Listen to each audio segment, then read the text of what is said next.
سپہر کے 3 بجے ہیں۔ السلام علیکم، یہ ریڈیو پاکستان ہے۔ شہریار احمد سے خبریں سنیے۔ اہم خبروں کا خلاصہ۔ صدر نے عوام کو صحت کی معیاری سہولتوں کی فراہمی کے لیے حکومتی عزم کا اعادہ کیا ہے۔ وزیر خزانہ نے زراعت کے شعبے کو ترقی دینے کے پختہ عزم کو اجاگر کیا ہے کیونکہ یہ اقتصادی ترقی کا اہم عنصر ہے۔ صدر اور وزیر اعظم نے کوریا میں طیارے کے المناک حادثے پر گہرے دکھ اور افسوس کا اظہار کیا ہے۔ خصوصی سرمایہ کاری سہولت کونسل کے تعاون سے بین الاقوامی معیار کے ٹائروں کی مقامی سطح پر تیاری میں اضافے کا ایک منصوبہ شروع کیا گیا ہے۔ حریت رہنماؤں نے اقوام متحدہ پر زور دیا ہے کہ وہ مسئلہ کشمیر کے حل کے لیے فیصلہ کن انداز میں کام کرے۔ غزہ شہر پر اسرائیل کے ایک فضائی حملے میں مزید 3 فلسطینی شہید ہو گئے ہیں۔ اور اب ان خبروں کی تفصیل۔ صدر آصف علی زرداری نے عوام کو صحت کی معیاری سہولتوں کی فراہمی کے لیے حکومتی عزم کا اعادہ کیا ہے۔ وہ سکھر میں ضیاء الدین ہسپتال کی افتتاحی تقریب سے خطاب کر رہے تھے۔ صدر نے اس جدید ترین ہسپتال کے قیام کو سکھر اور گرد و نواح کے لیے تبدیلی کا لمحہ قرار دیا۔ انہوں نے بہترین طبی سہولت فراہم کرنے پر ڈاکٹر عاصم حسین اور ضیاء الدین ہسپتال کی انتظامیہ کی کوششوں کو سراہا، جہاں پیشہ ور افراد کی نہایت ماہر ٹیم عوام کی خدمت کرے گی۔ اس موقع پر صدر نے صحت کی سہولتوں کے علاوہ روہڑی کینال سے رسنے والے پانی کو روکنے کے لیے اسے مکمل طور پر پختہ کرنے کا اعلان کیا، جس پر 15 ارب روپے لاگت آئے گی۔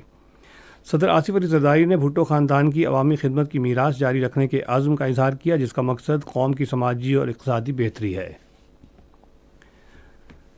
وفاقی وزیر خزانہ محمد اورنگزیب نے زرعی شعبے کی ترقی کے حکومتی عزم کو اجاگر کیا ہے کیونکہ یہ شعبہ معیشت کی ریڑھ کی ہڈی اور اقتصادی ترقی کا اہم عنصر ہے۔ آج کمالیہ میں صحافیوں سے باتیں کرتے ہوئے انہوں نے کئی اقدامات کا ذکر کیا جن کا مقصد خاص طور پر زرعی شعبے اور اس کے شراکت داروں پر توجہ دے کر پاکستان کی معیشت کو بحال کرنا ہے۔ وفاقی وزیر نے کہا کہ حکومت کاشتکاروں کو بینکوں کے ذریعے قرض فراہم کرنے کا منصوبہ بنا رہی ہے تاکہ انہیں اپنی پیداوار بہتر بنانے کے قابل بنایا جا سکے۔ محمد اورنگزیب نے اہم شعبوں کی نجکاری کی ضرورت پر بھی زور دیا تاکہ ترقی کی رفتار تیز ہو اور حکومت پر مالیاتی دباؤ کم کیا جا سکے۔ انہوں نے زور دیا کہ کوئی بھی طبقہ یا شعبہ براہ راست ٹیکس کے دائرے سے باہر نہیں رہنا چاہیے کیونکہ ملک ٹیکسوں کے ذریعے ہی چلتے ہیں۔ اطلاعات و نشریات کے وزیر عطاء اللہ تارڑ نے کہا ہے کہ تحریک انصاف کے ساتھ جاری مذاکرات کی وجہ سے 9 مئی کے المناک واقعات پر سمجھوتہ کیا جائے گا اور نہ ہی ان کو معاف کیا جائے گا۔ گوجرانوالہ کے علاقے کے راوالی میں میڈیا سے گفتگو کرتے ہوئے انہوں نے کہا کہ تحریک انصاف کو ریاست مخالف سرگرمیوں پر سزا نہ دینے سے ملک کی جیلیں بے معنی ہو جائیں گی۔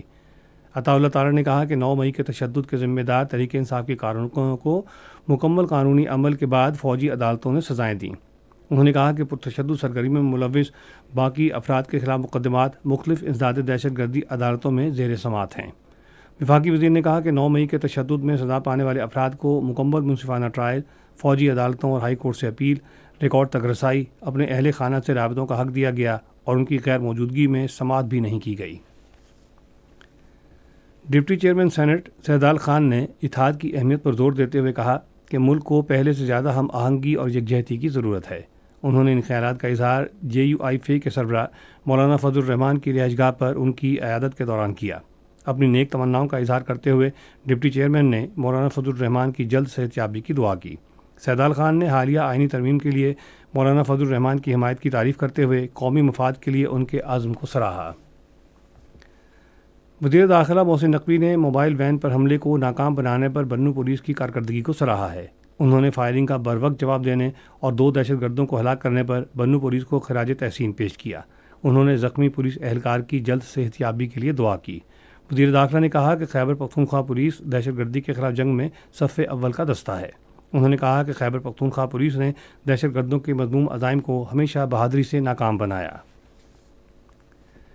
موسمیاتی تبدیلی کے بارے میں وزیر اعظم کی معاون رومینہ خورشید عالم نے کہا ہے کہ پہلا وقار ایوارڈ اس بات کا اظہار ہے کہ حکومت خواتین، خواجہ سراؤں اور معزز افراد کی کاوشوں کے اعتراف کا پختہ عزم رکھتی ہے۔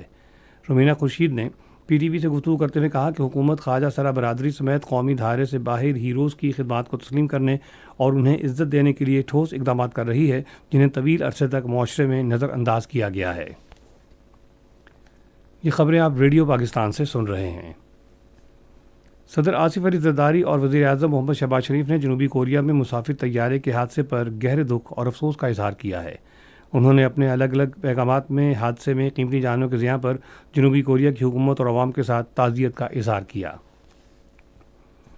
جنوبی کوریا میں طیارے کے ایک حادثے میں کم از کم 151 افراد ہلاک ہو گئے ہیں۔ یہ طیارہ جس پر 181 افراد سوار تھے موآن ہوائی اڈے پر اترتے ہوئے رن وے سے اتر گیا اور ایک دیوار سے ٹکرا کر تباہ ہو گیا، جس کے بعد اس میں آگ لگ گئی۔ خصوصی سرمایہ کاری سہولت کونسل کی معاونت سے ایک گرین فیلڈ ٹائرز کا منصوبہ شروع کیا گیا ہے، جس کا مقصد بین الاقوامی معیار کے ٹائروں کی مقامی سطح پر تیاری کو فروغ دینا ہے۔ بین الاقوامی مالیاتی کارپوریشن اور مقامی بینکوں نے اس منصوبے پر $5 کروڑ 2 لاکھ سرمایہ لگایا ہے۔ یہ منصوبہ گھارو سندھ میں لگایا جائے گا۔ اس منصوبے سے اعلیٰ معیار کے سستے ٹائروں کی پیداوار میں اضافے سے مقامی منڈی کی ضروریات پوری ہوں گی اور برآمدات میں بھی اضافہ ہوگا۔ اس منصوبے سے ملازمتوں کے 1800 مواقع پیدا ہوں گے اور اس شعبے میں ٹیکنالوجی کی منتقلی کے ذریعے مسابقت میں اضافہ ہوگا۔ متعلقہ حکومتی اداروں نے ملک کو منشیات کی برائی سے نجات دلانے کے لیے انسداد منشیات کارروائی جاری رکھی ہوئی ہے۔ اس سلسلے میں گزشتہ ہفتے کے دوران ملک بھر سے 3200 کلو گرام منشیات قبضے میں لی گئیں اور 30 منشیات فروشوں کو گرفتار کیا گیا۔ گزشتہ سال ستمبر سے اب تک 1000 میٹرک ٹن سے زائد منشیات قبضے میں لی گئی ہیں، جبکہ 2400 منشیات فروشوں کو گرفتار کیا گیا ہے۔ سیکیورٹی فورسز نے 2024 کے دوران کامیابی سے دہشت گردوں کے خلاف کارروائیاں جاری رکھیں اور 925 دہشت گردوں کو ہلاک اور سینکڑوں کو گرفتار کر کے قابل ذکر کامیابی حاصل کی۔ تفصیلات کے مطابق سیکیورٹی فورسز اور قانون نافذ کرنے والے اداروں نے اس سال کے دوران خفیہ اطلاعات کی بنیاد پر 59,775 کامیاب کارروائیاں کیں۔ سلامتی کے اداروں کی طرف سے روزانہ کی بنیاد پر اوسطاً 169 ایسی کارروائیاں کی جا رہی ہیں۔ ان بروقت کارروائیوں کے نتیجے میں دہشت گردوں کے بہت سے حملوں کو ناکام بنایا گیا ہے۔ قانون نافذ کرنے والے اداروں نے دہشت گردوں کے نیٹ ورک پکڑے اور 73 انتہائی مطلوب دہشت گردوں اور 27 افغان دہشت گردوں کو ہلاک کر کے بے مثال کامیابی حاصل کی۔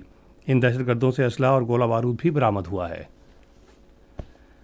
حریت رہنماؤں اور تنظیموں نے اقوام متحدہ سے اپنے اس مطالبے کو دہرایا ہے کہ وہ کشمیر کے تنازع پر فیصلہ کن انداز میں کام کرے۔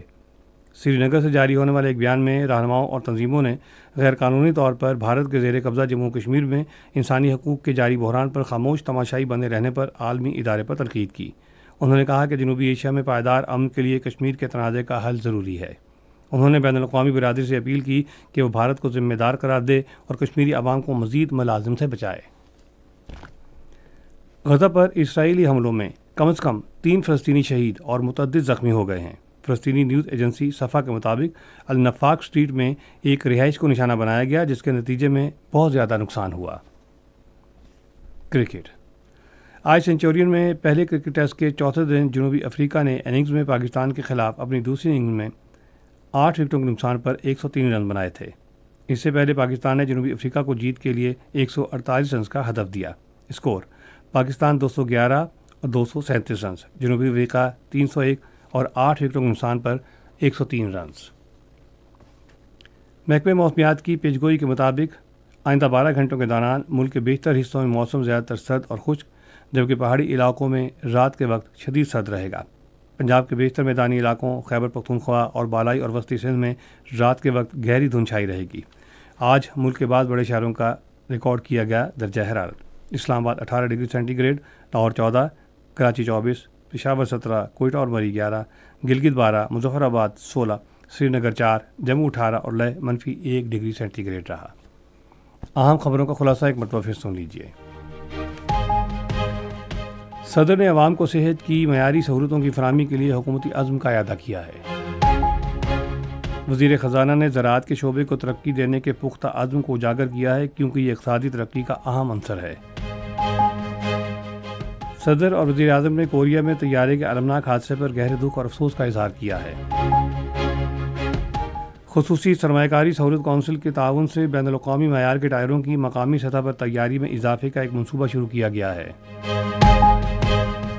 حریت رہنماؤں نے اقوام متحدہ پر زور دیا ہے کہ وہ مسئلہ کشمیر کے حل کے لیے فیصلہ کن انداز میں کام کرے۔ غزہ شہر پر اسرائیل کے ایک فضائی حملے میں مزید 3 فلسطینی شہید ہو گئے ہیں۔ خبریں ختم ہوئیں۔